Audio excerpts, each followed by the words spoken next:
up everyone? Armand here of Chessater. I hope you're all doing okay. I'm doing fantastic as well. Today I'm quite excited because I'll be unboxing a fragrance which I've always wanted to have in my collection. And this is Xerjoff's Italica from the CASAMORATI line. So for those who are not familiar with Xerjoff, Xerjoff is an Italian brand which was founded in 2003, so more than or almost 20 years ago. And Italica, Xerjoff Italica, is one of the fragrances from the CASAMORATI line.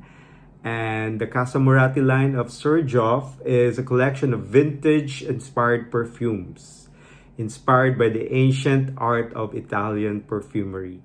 So based on their website, and I'm just going to read it line by line, the brand recreates the history of the glorious house of perfumes founded by Claudio CASAMORATI in Italy in the 19th century, with the intention of safeguarding the historical and artistic heritage of the glamorous Art Nouveau era. So if you notice, for those who are familiar with the CASAMORATI line, their bottles are really vintage looking, and that's because it's Art Nouveau inspired, very ornate, very luxurious looking. What I got right here is Italica, which I bought from Fragrance X. So I'll be unboxing this right now for everyone to see, and I'll be trying this for the first time. This is actually a blind buy. So with scissors in hand, I'll be unboxing this.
So this is the box of Italica. As you can see, it's inspired by Art Nouveau.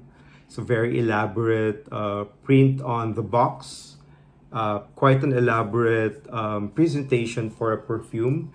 The bottle itself is also inspired by Art Nouveau. As you can see, very elaborate also. So the original Italica was produced or launched in 2016, and this is again the 2021 version. So there's really not much of a difference, except probably for the slight difference in the bottle design. And both fragrances contain almond, milk, and saffron as their top notes, middle notes of toffee and vanilla, and base notes of sandalwood and musk. I think the 2016 version has cedar as part of the base notes. So that's actually what's omitted in the 2021 release, and that is the cedar. So based on the description of the fragrance notes, it seems that this is something that I would really like. The 2021 version has not really gotten very favorable response, and some of my friends who have gotten this actually were quite disappointed. Hopefully I won't be disappointed because it's not an inexpensive fragrance to buy. A bottle of this costs around 300 US dollars, so quite an expensive blind buy actually. So opening this right now, fingers crossed that I would like this. And I'm going to spray this here on my right arm.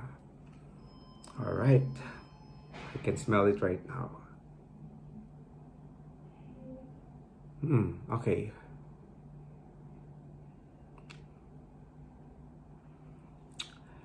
Smells a little bit alcohol-y. Like what I've said, smells a little bit too alcohol for me, I guess, because this is only 2 months old in terms of the production. So didn't really had the time to macerate, you know, to mature. But it's quite nice. It's a little bit sweet, a little bit medicinal smelling. I guess that's because of the almond. I can smell the toffee or the biscotti, the biscuit-like fragrance. Vanilla is of course here. I can smell it. A little bit of sandalwood and white mass also, plus the saffron. Okay,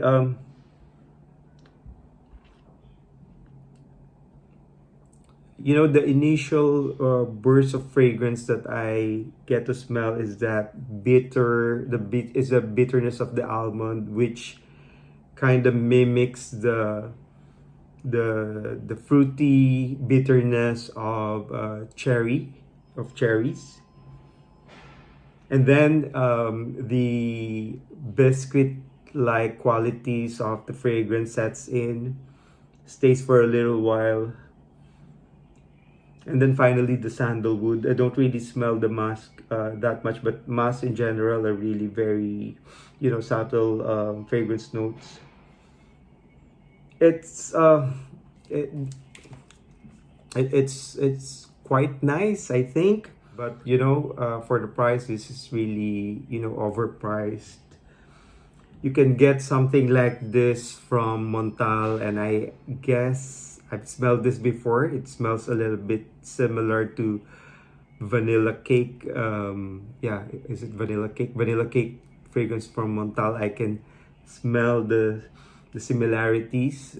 Both are gourmand fragrances. Both actually have that vanilla biscuit or vanilla cake like smell to it.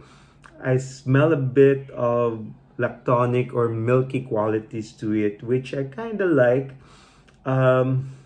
Okay, definitely this is a winter fragrance, something that you can only wear during the colder season. But right now, it's actually a very delicious smelling fragrance.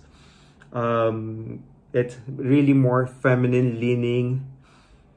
I wouldn't say that this is really for me.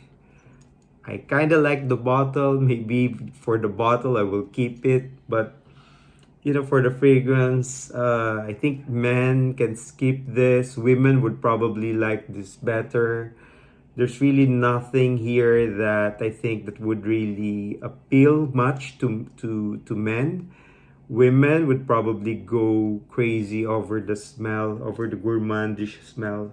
I think for men, it's missing a bit of spiciness, which would make it more masculine. So, and probably a bit of, maybe if there's more sandalwood here, maybe, or cedar as the 2016 release, maybe it would be equally pleasing for men as well.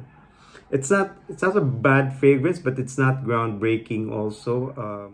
For $300, I guess you can buy something which is cheaper, which has the same scent profile. I kinda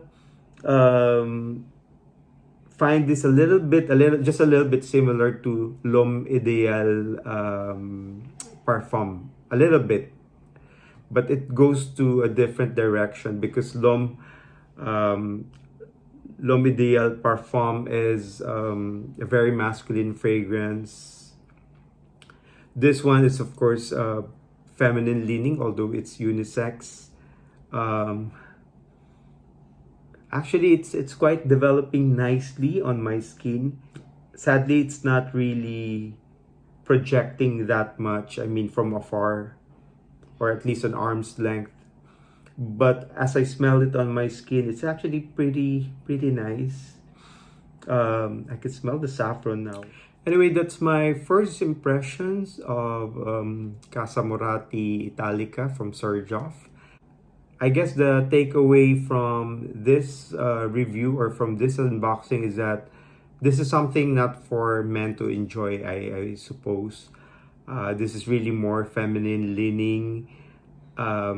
It's definitely a winter fragrance because of the sweetness.